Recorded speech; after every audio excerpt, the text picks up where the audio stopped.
I have spent some time at this point talking about the world Dante grew up in, the medieval world. And he was very much a product of it.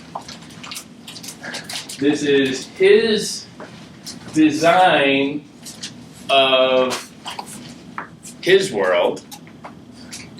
Hell, purgatory, and then up through the heavens to the Empyrean. But you can see it mapped over the design of the universe as he and his fellow medievalists understood it.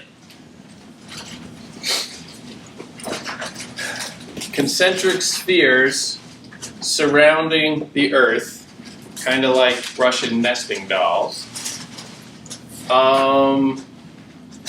extending out through each planet, controlling supposedly a different level of the sphere, a different aspect of the universe, of the universal order, all the way up until the stars up here, after all the planets, the stars, and then up here is the mind of God, the Empyrean. And we spoke about how the stars then are a kind of window into the mind of God, peering down at us from way far away. This model puts the Earth in the center of the universe, which on one hand is an indication of us being special in God's eyes, but on the other hand, it is also a sign that we are the furthest point away we could possibly be from God.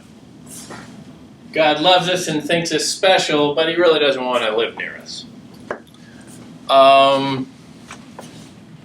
This was the model that was understood essentially from the time of Aristotle in the ancient Greek era, all the way through the medieval era. And in this, you can see an awful lot of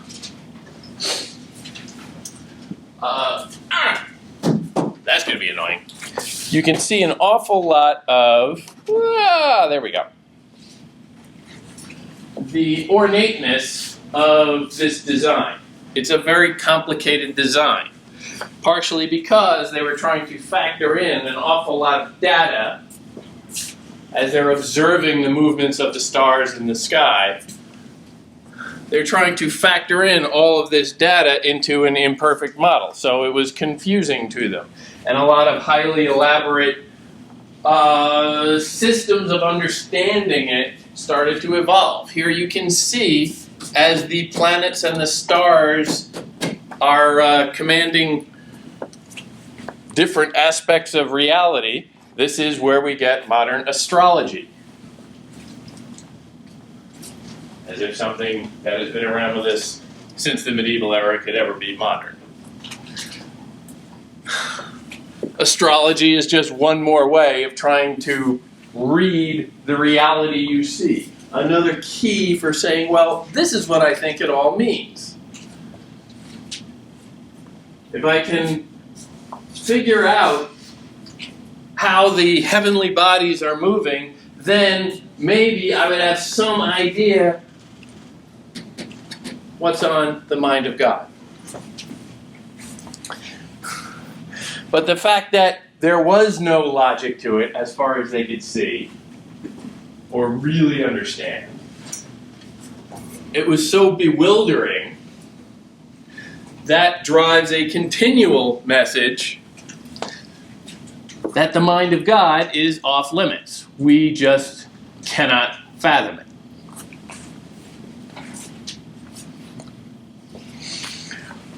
But that doesn't stop humanity from trying. The patterns become very complicated because the desire to know the mind of God. The focus on the Creator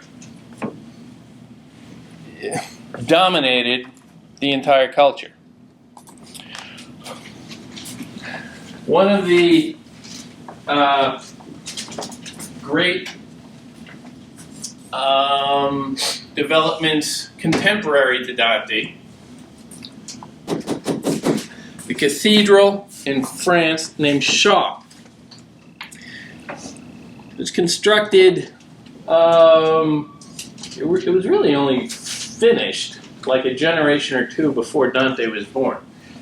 We don't need to get into a lot of it, but you can see two things, I think, from this picture at a kind of a funky angle, especially.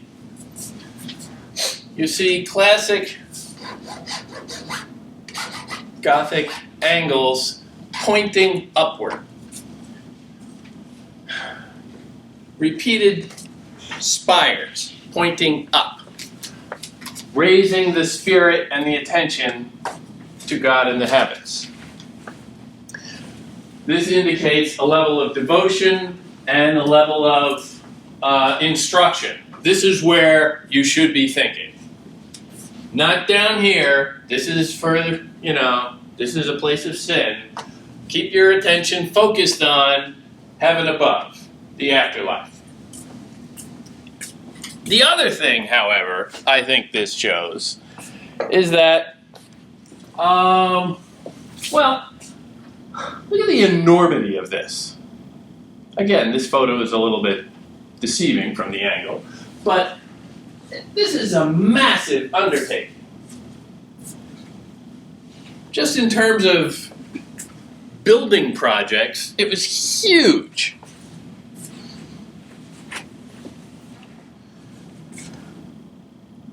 This is not a humble culture that can erect something like this.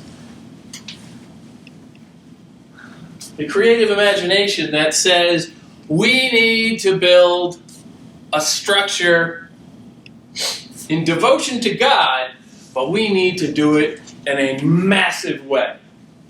Sheer enormity. This suggests not quite Christian humility. This suggests not quite pure devotion to the above. Certainly, the stonemasons, the architects, the laborers who would spend countless hours building this, certainly they could have spent their time praying if they had more free time.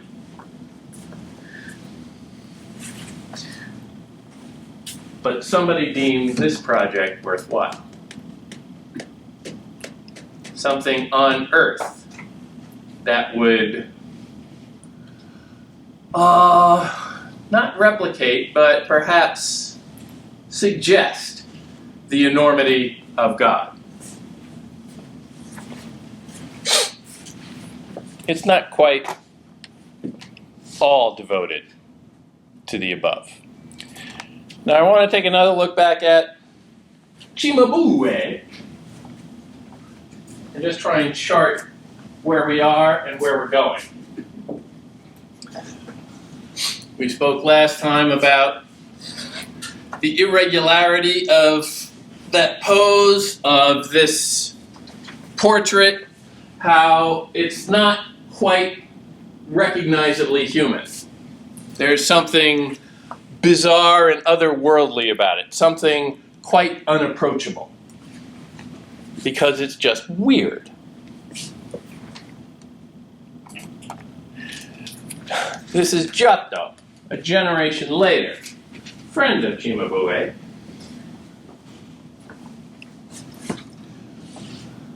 We spoke about how suddenly there are other faces in the imagery, and these faces are surprisingly human, recognizable. The body of Christ, a little more recognizable, a little more realistic than the almost lizard-like musculature of the earlier one. The gush of blood is a little unrealistic, but it's close.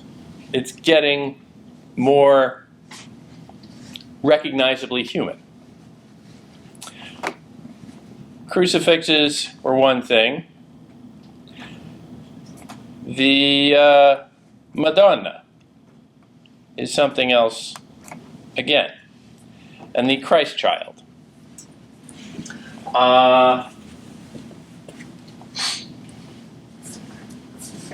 Here we have, this is also, what is it? This is another Cimabue.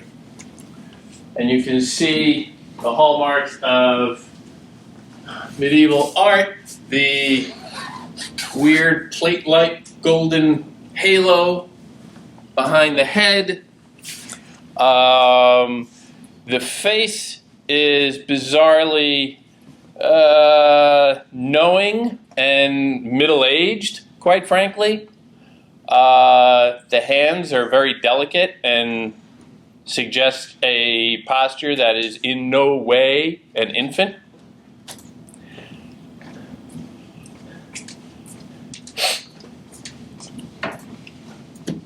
Mary's face looks kind of odd again, not quite human. Another elongated nose. The features are just a little bit disproportional. The shoulders look way too narrow for that gargantuan melon of a head. This is not a human.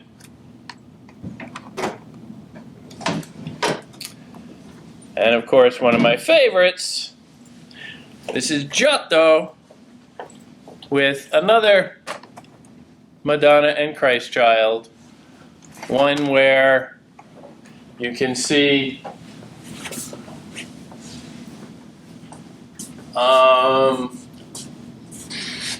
again, a little bit of irregularity around Mary's face. Her eyes are a little crooked, but her nose is still long, but a little bit more recognizable.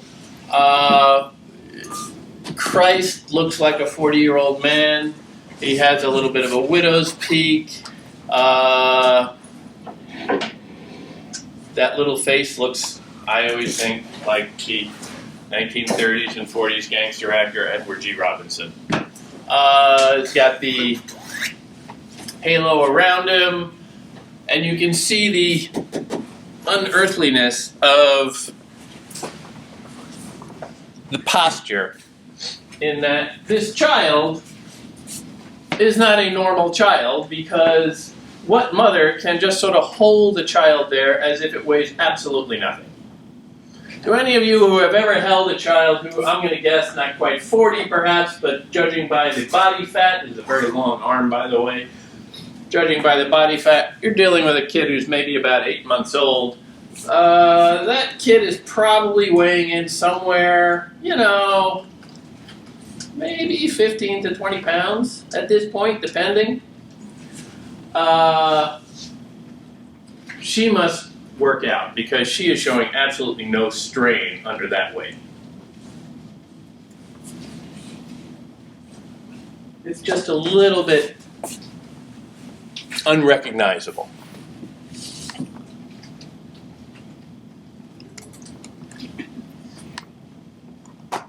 Saw that one? Saw that one? This is what I want. Now I want to push a little bit further forward. That was the world that Dante grew up in. Giotto was a contemporary in Florence, and I believe they knew one another. There's a significant body of evidence that they did. He references Giotto and Cimabue in the later canticles. This, however, is a Madonna from Raphael of the High Renaissance. So basically we're jumping around 200 years into the future.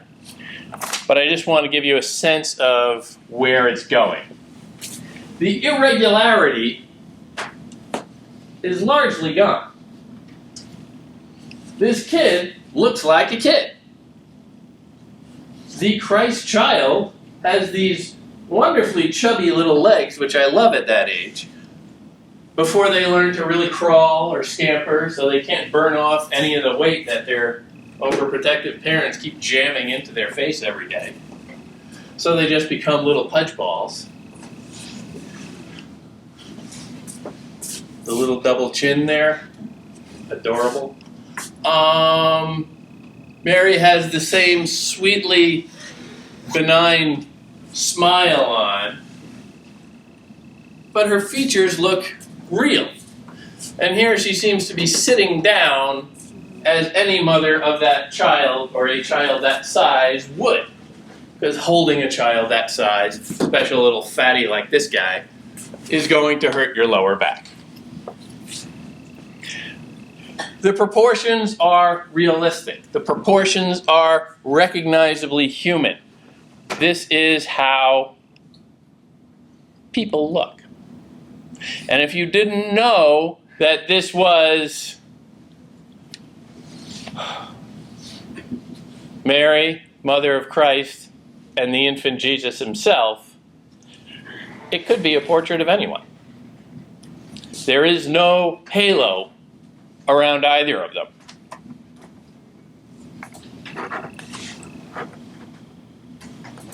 Another Raphael. The Crucifixion. The Monde Crucifixion, named after the guy who donated it to the British Museum or the National Gallery in Britain.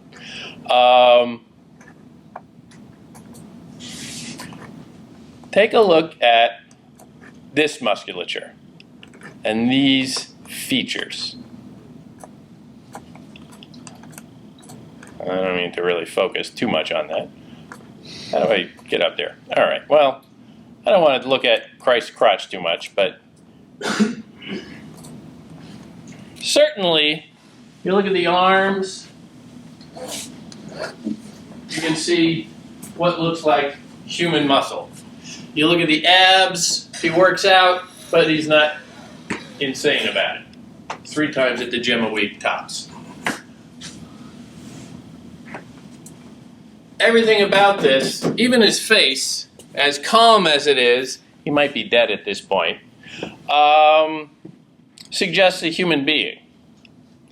Even the spurt of blood coming out of his side looks somehow more realistic, somehow more recognizable. You know?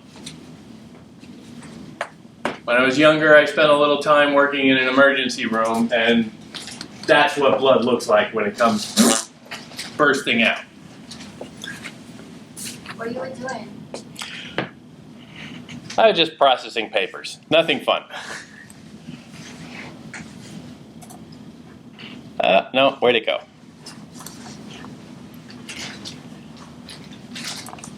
Oh, damn it! Damn it! All right. Obviously, I'm not going to move this around too much. One of Raphael's greatest paintings, recognized as such at least, has nothing to do with religious imagery at all, in a sense. This is called School of Athens, and it is a portrait of the great philosophers of history.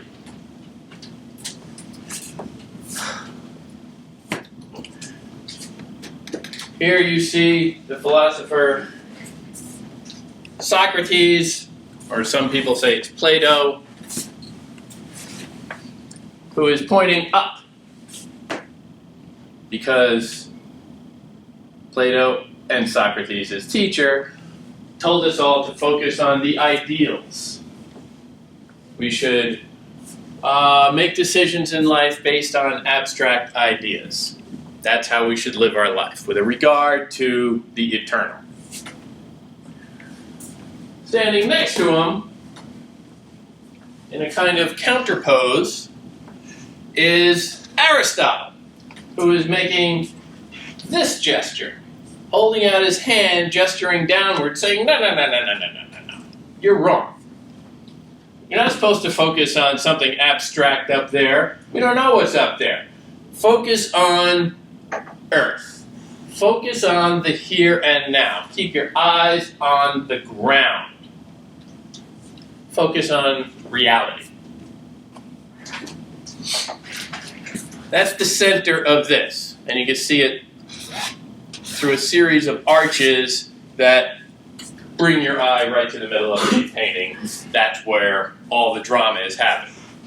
But surrounding them is a vast cavalcade of classical and medieval scholars.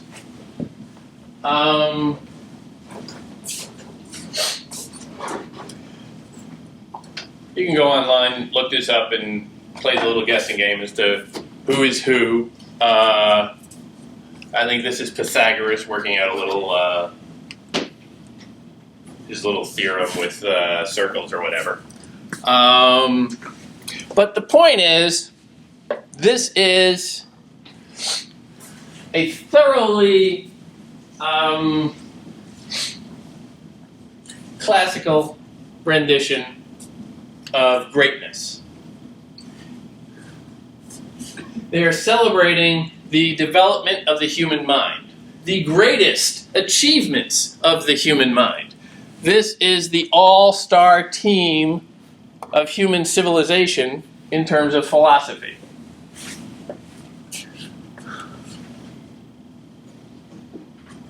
They're all recognizably human, a great variety of faces in there. If the definition were a little clearer, you'd be able to see some real expression going on among certain of the groups. You get a fair amount of side-eye among people going, yeah, I don't think this guy's all that good. And yet, this great, almost pagan display of human learning was done for the Vatican. It's a mural on a wall in the Vatican. You can go and see that today. It's one of a series. He has another one of great theologists. What's theologist? I don't know. I'm blanking on that. The great religious thinkers. But the point is, he is celebrating human development within an understandably Christian context.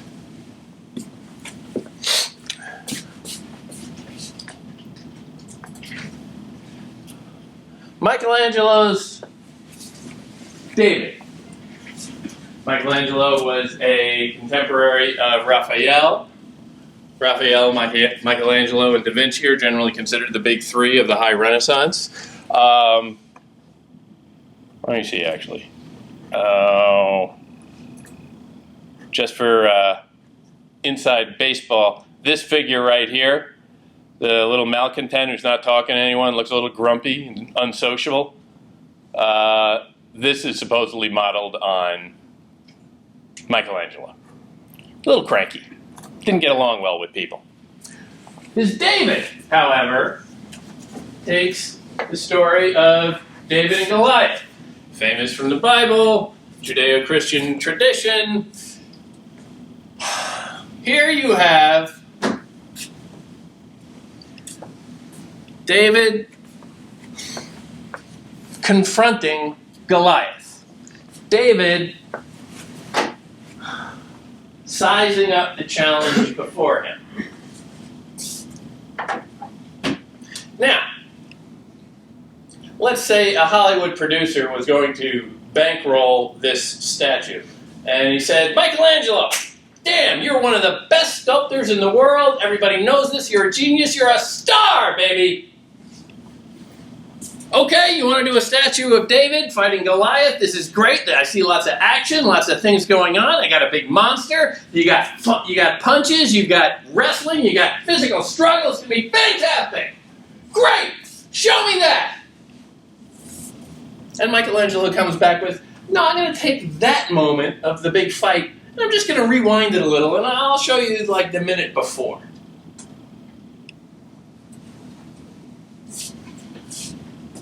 He's holding a slingshot, balanced on his shoulder. You can see his position. He's relaxed, but still ready. Look at the eyes. Look at the focus in those eyes. There is concentration there. The whole face is focused and determined. The action of the fight is implied. There is no him wrestling with a giant monster or anything. There is only that moment of quiet determination, like a soldier going into battle. Sizing up the challenge in front of him, maybe doing some last-minute thoughts about strategy, tactics, how to charge ahead. Maybe trying to quell your own personal doubts without showing it.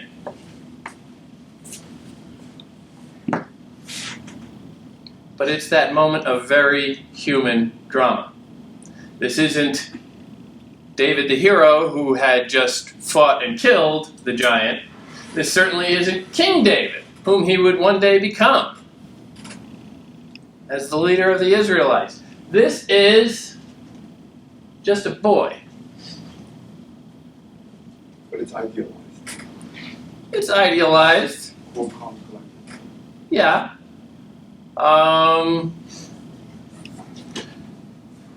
He's not shown quivering in fear. He's not shown with any doubt on his face. It is idealized, it is aspirational, but it is still within that recognizable human perspective.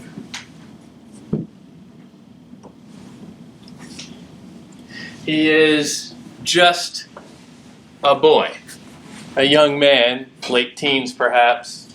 I'm not sure exactly how old he was supposed to be, but this is his first real challenge in life.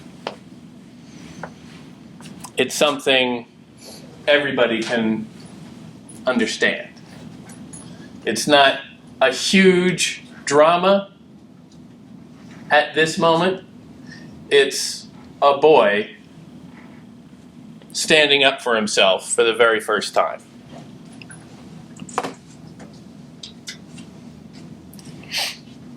I will point out also while it is idealized, and I could never achieve those abs if I spent my life in a gym, it is still recognizable in its reality. This is the human form. Michelangelo's other greatest hit, of course, also in the Vatican,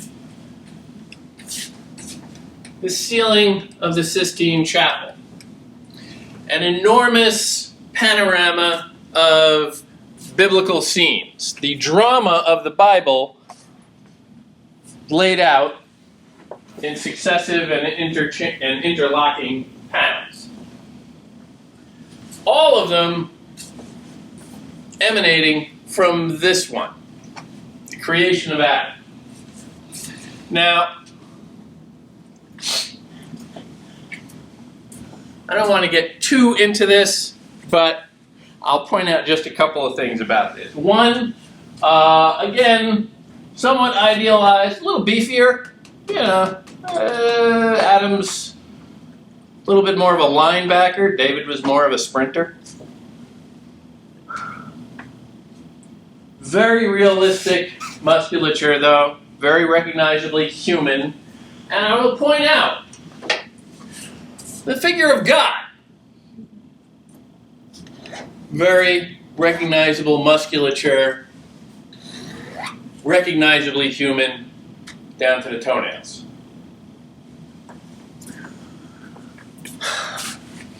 Now, you can see this image everywhere. You go out on the street corner, you will find people selling little framed images of just this point, which is the drama of just before God reaches out and touches Adam to give him the spark of life. It's a remarkable piece, even in that detail, which is extraordinary considering that this is just a tiny fraction of the overall effect. And yet it brings it all right to that. And he has the sense, the dramatic sense, to make it again, not the moment, but the moment just before. So you can feel the tension of that space between the spark of life and Adam's still just reaching out for it.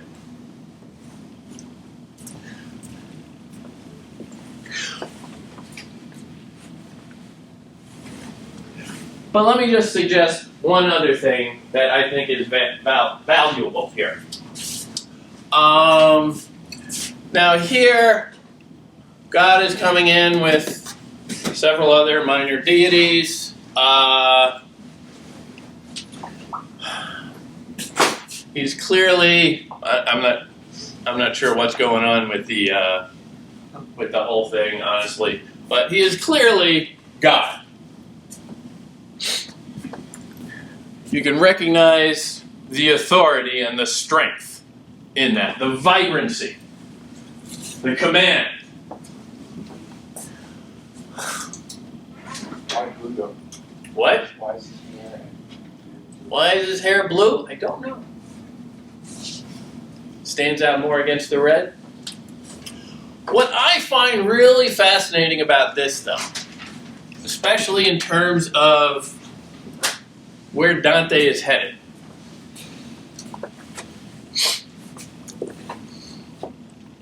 who's bigger? God. God is a little bigger than Adam. A lot bigger? No. God is in the dominant position. He's a little higher. He is clearly the more energetic. He is reaching out with that finger, and he clearly has this cumulative power of everything behind him. You know, he travels with an entourage. You got to respect that. He is reaching out, and he is dominating this picture. And Adam, you know, like a teenager reaching for the remote control. Yeah, I can't quite reach it. But they are both roughly the same size. Adam and God are on the same scale. It's not God and Adam. It's God and Adam. They're comparable. They complement one another. They are, in a sense, locked in this drama together. Without Adam there, God would be somewhat illogical as a figure. He needs Adam to bring the unity of the picture together. God is now on par with, in the same frame of, man. This would have been inconceivable to the medieval mind.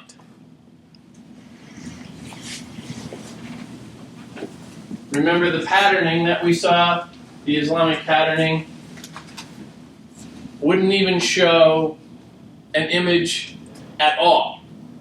And you are strictly forbidden from showing any images of God. Here, you're not only showing an image of God, but he doesn't look that different. A little imposing, a little commanding, authoritative, yes, but similar, recognizable, approachable even. It's 200 years of development. This came out the beginning of the 16th century. And Dante, I believe, started that trajectory. He took the totality of the medieval mind and its focus on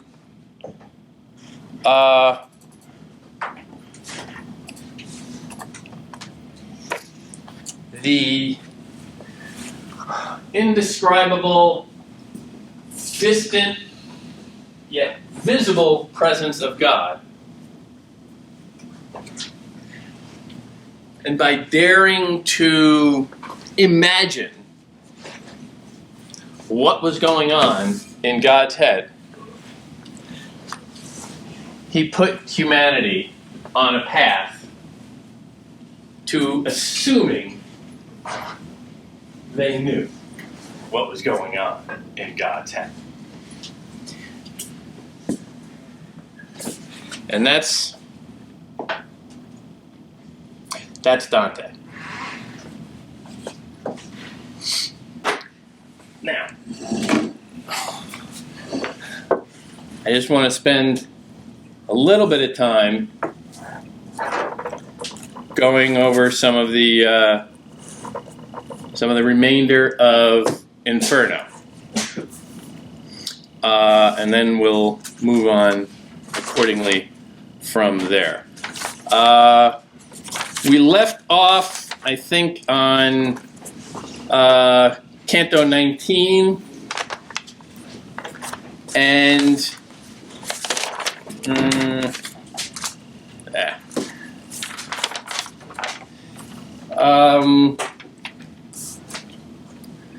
19 was the sin of simony, the sale and profiting of profiting from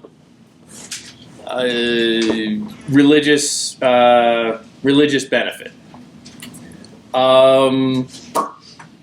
That's where you saw Pope Nicholas buried, head down, feet up, with his feet on fire, and you had Dante reveling in the opportunity to excoriate this figure, yelling at him, abusing him, and watching those feet twitch in suffering and agony.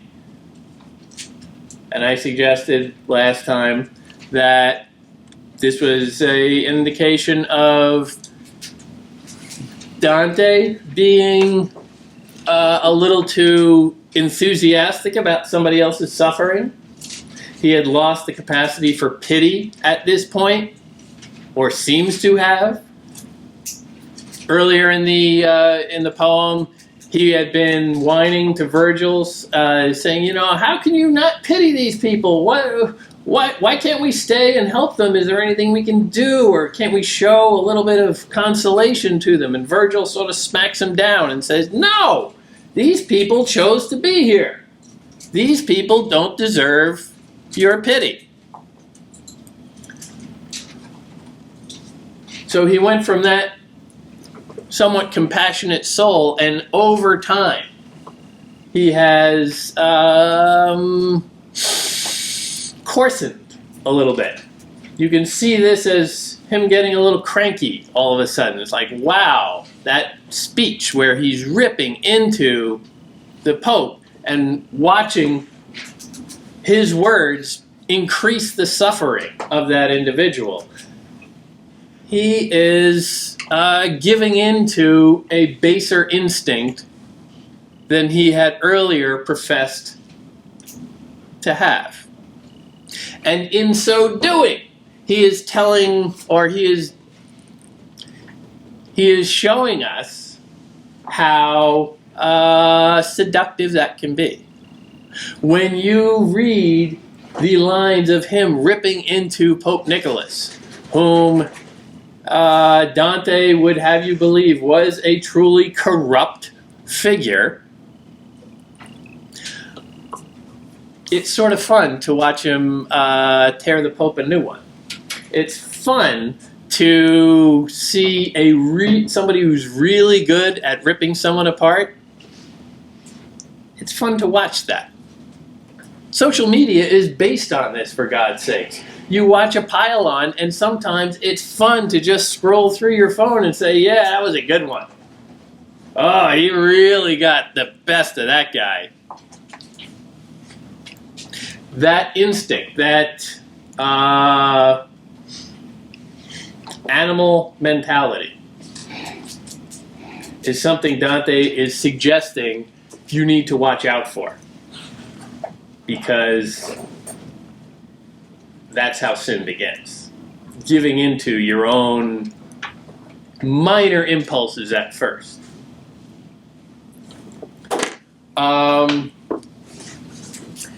These next canti, click through a number of categories of sin. They're all pretty remarkable for the contrapasso, the punishment fitting the crime. In the 18th canto, we had the flatterers who are steeped in shit, representative of the false flatteries they told on earth. Canto 20 were the soothsayers, the fortune tellers, whose punishment is that they can never see forward again. Their heads are twisted backwards. So those people who profess to be able to see the future can now look nowhere but behind them. Clever. 21, corrupt politicians. They're stuck in boiling pitch. Murky, thick, sticky tar, essentially. Which some critics have said is symbolic of the sticky fingers they must have had for taking bribes. They are now in eternal stickiness.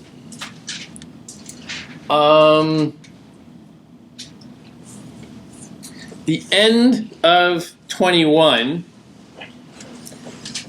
has a colorful turn of phrase.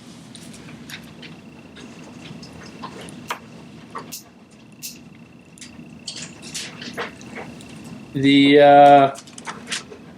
ends, let's see, well,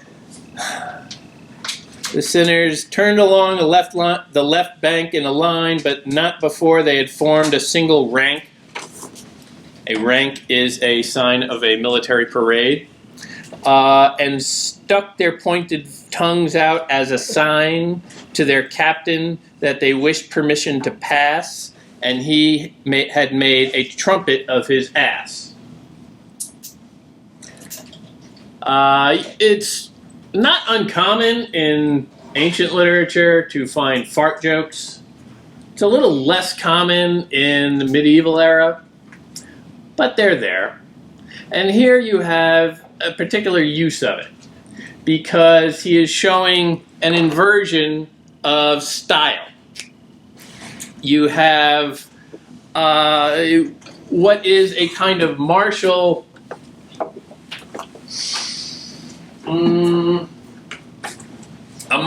imagery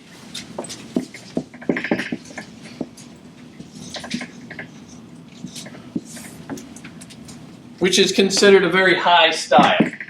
When you write poetry about war and armies and soldiers. It immediately evokes the Iliad and a host of other inspiring, valorous tales of great men and their deeds on earth.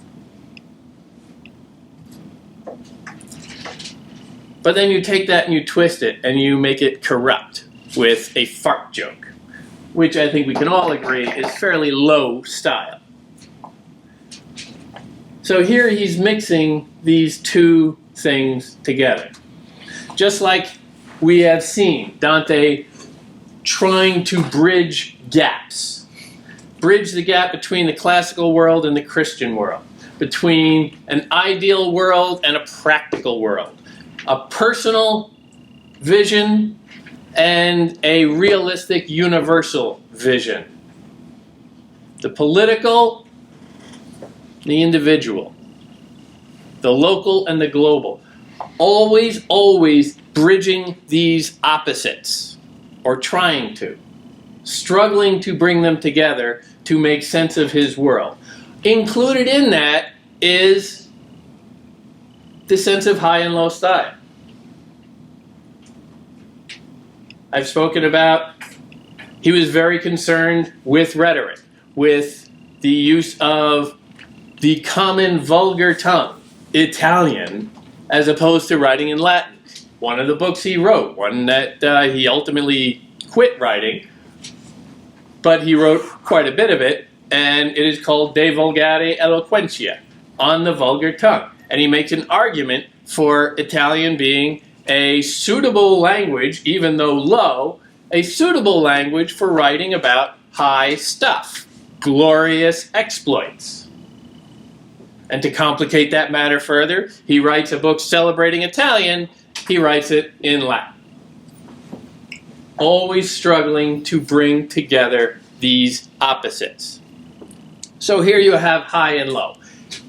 Taking something that is supposed to be high in spirit, but in a purely negative space like hell, it has to come out low. And so you get a fart joke at the end of Canto 21. And he continues on Canto 22.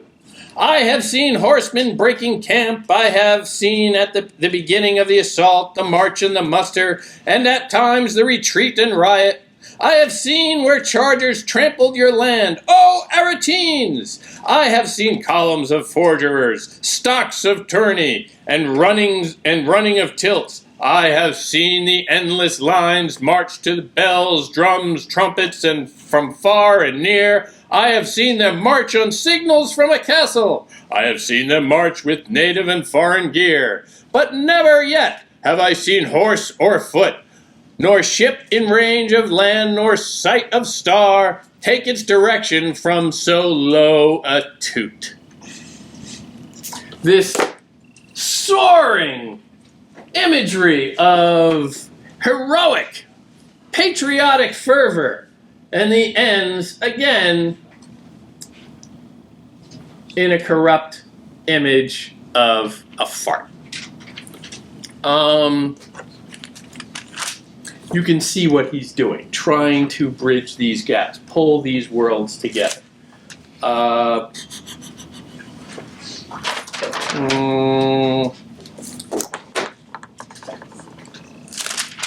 Canto 23, you have the Hypocrites. They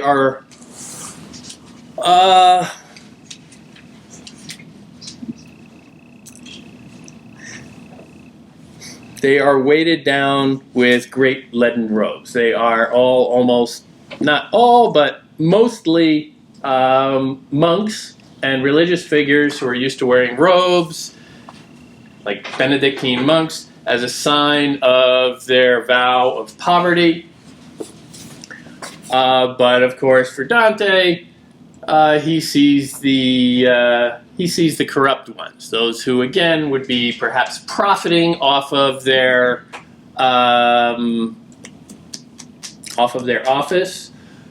Here, it's worse than what we saw with Simony because they don't seem to be aware of it being wrong. They just think it's what you do. So, of course, before their robes were a symbol of their righteousness and their purity, now they are made of lead, and they weigh them down so that they can barely walk at all. They are being dragged down. Now, bear in mind that the whole trajectory of this poem, Dante is going down. He is descending down through the pits into the center of hell. So these people are getting weighed down even further by their crime. So the weight is bringing them down. And it ends on a very curious image. The idea of weight being a critical factor, dragging the entire poem and the world down to hell. At the end of Canto 23, when the sinner had finished speaking, I saw the face of my sweet master darken a bit with anger. He set off at a great stride from that place, and I turned from that weighted hypocrite to follow in the prints of his dear feet. His great master darkens. Virgil has had a complicated relationship with Dante thus far.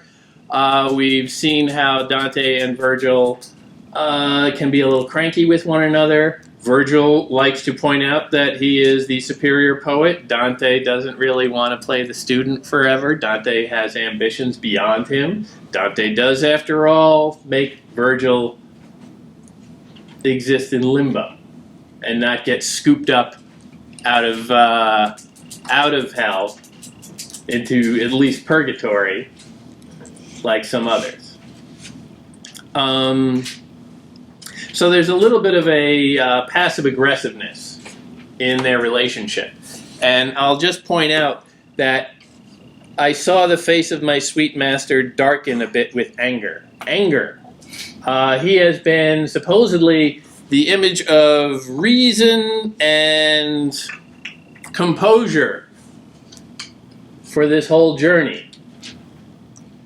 Gets angry from time to time, but the idea of his face darkening seems to be taking it a little bit more personal and suggesting that perhaps the corruption of hell that we saw in the shouting at Pope Nicholas, the corruption of hell is even starting to wear on Virgil as they get closer and closer to the end point in hell.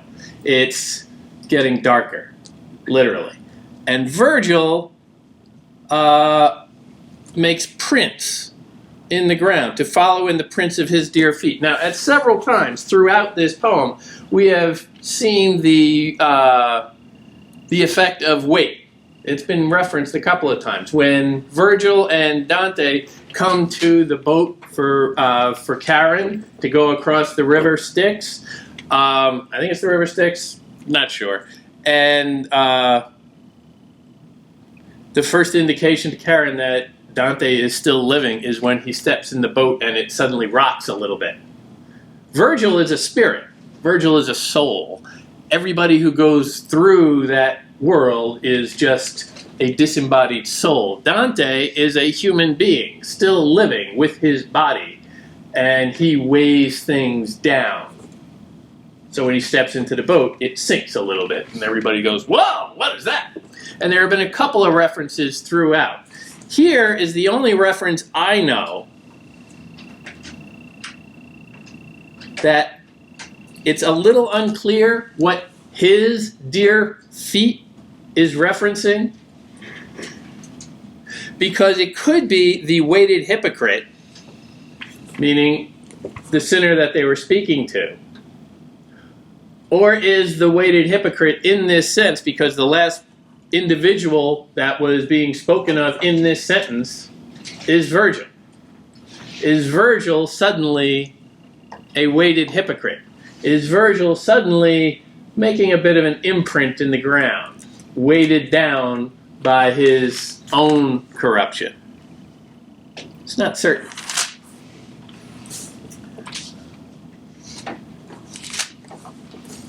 Mm. 24. The thieves turn into snakes. Snakes turn into thieves. The mutability of the physical between the physical and their nature gets played out in front of you.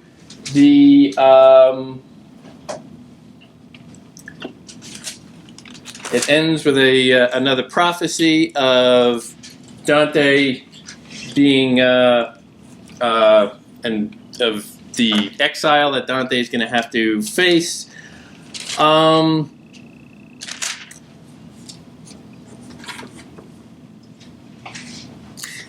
25 gives us an interesting moment towards the end, where, well, middle towards the end, where Dante has been seeing these reptiles and thieves basically mutate from one to the other. And it's this horrible image that he has of these souls suffering as they become lizards. And of these lizards who become the sinners. And it's just vicious. But around line 91, he comes out and he says, "Now let Lucan be still with his history of poor Sabellus and Nasidimus, and wait to hear what next appeared to me.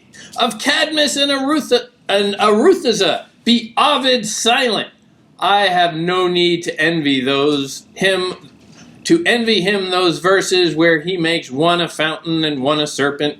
For he never transformed two beings face to face in such a way that both their natures yielded their elements each to each, as in this case." Now, Lucan and Ovid we've seen before. Lucan and Ovid were in limbo. Lucan and Ovid were two of those great figures that he expressed such reverence for at the beginning. Two fellow poets. Two fellow Italian poets.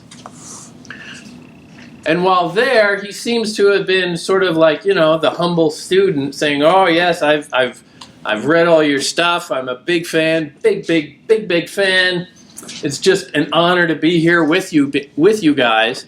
Now he is saying, "I can do better. I've topped them. They've told certain stories of change and metamorphosis, and, fine. I can do better. You think they're good? Watch this." It's a little petty. It's a little competitive, certainly. Maybe it's true, because no one reads Lucan anymore, and, Ovid is okay.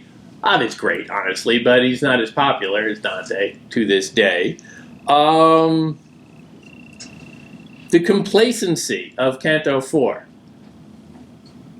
the polite respect he gives them, has now been overtaken by a kind of hubris. He's given in to his own poor instinct for competitiveness, his own human drive for distinction. Remember the images that we've seen of him? He thinks an awful lot of himself. He knows that humility is a Christian virtue, but he feels the pull of human instinct for competition. He cannot help these flashes of ego, especially as he gets deeper into hell. The corrosive effect of sin, of being around sin and degradation in every sense, has an effect. And he is bearing this out. And again, some of these lines are really inspiring, are really thrilling to read. When he starts ripping into people, it's cool. It's not? Okay. The poetry picks up a notch. It perks up when he finds specific enemies to single out and challenge. It stands out from the vast panorama of general sinners. That's the pattern throughout. He comes to a new circle, he sees a huge swath of souls up there, indistinct, buzzing around, and it's all kind of vague. But then he singles out an individual and says, You look familiar. Tell me about yourself. And that's how it happens. But here he's really singling people out in a way just to, and they're not even there, just to prove that he is better. Greeks too. It's like all the Greeks are in hell. Everyone from the Iliads. Yeah, well, they accident of history. They were born before Christ. They didn't get the opportunity to be baptized. They're also Greek and not Italian. Yes, and the national rivalries of Greek and Italy are very much with him. And the fact that Dante could not read Greek, he always sort of downplayed them also. It's like, yeah, they're great, but only because the Romans picked up on them, and the Romans made everything much better. And the Romans, by the way, are Italian, and I'm an Italian, so, ka-ching. And you got, well, you're about to go into, I think, the guy who stabbed Caesar. Yes, we're getting there. Yeah. We'll get there. Pump the brakes. And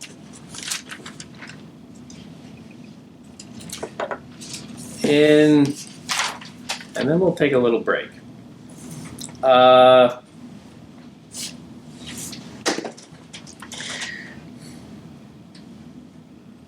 In 26, he comes upon two familiar figures from the Iliad. Ulysses, also known as Odysseus, and Diomedes. And theirs is the sin of being evil or fraudulent counselors. Basically, people who con people into doing things through the persuasiveness of their argument. And in this, Ulysses and Diomedes are caught in what are described repeatedly as tongues of fire. Ulysses tells this story about how at the end of his adventures, as detailed in the Odyssey, he found himself, he had his big homecoming to Ithaca. Oh, it's lovely to be home, and the wife and the kid, and, everything's back to normal, and hey, I got my farm and home. After 20 years of wandering and indiscriminate sex with goddesses, I'm home. Isn't that nice?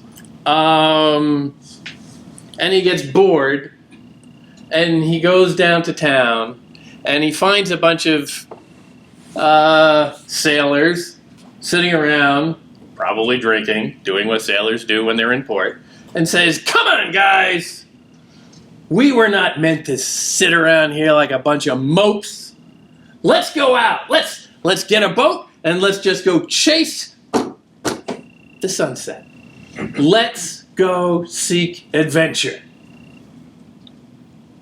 And he does this long, stirring speech that's beautiful and thrilling and inspiring and going, yeah, I want a piece of that. And he gets them all to do it. And then they do. They go out. And they all drown and die. And now Ulysses is in hell for that sales pitch, in essence. Ulysses is in hell for his ability, so famed in the Iliad, his ability to convince people of stuff, his ability to use language. Dante uses language, can convince people of many things. Dante is a very well-trained rhetorician. Ulysses is a tongue of fire, a tongue. What do we speak with? Our tongues. language itself can be a sin. Language itself can be dangerous. Dante is once again implicating himself. Just as in 25, when he is suggesting that, the thievery of that circle might include those who stole fame, who's just not really worth it. He's sort of including himself in that, if you think about it. If you can attain illegitimate fame by writing something that's good, but maybe not as good as somebody coming along next, that's a kind of thievery. Just as he is trying to balance his identities as a politician, as an exile, as a historian, as a classicist, as a Christian, he's trying to balance his identities as a man and a poet. And understanding his own personal culpability for language. He can get carried away. Maybe when he was making enemies in Florence as a politician and a diplomat, maybe he spoke a little intemperately from time to time. Again, remember those portraits of him. Very pompous. I'm guessing always the smartest guy in the room, and maybe not too afraid to talk about being the smartest guy in the room. Speaking intemperately, getting carried away with your ability with language is dangerous, is a threat. Succumbing to that kind of lust, the ability to control people, that's a sin.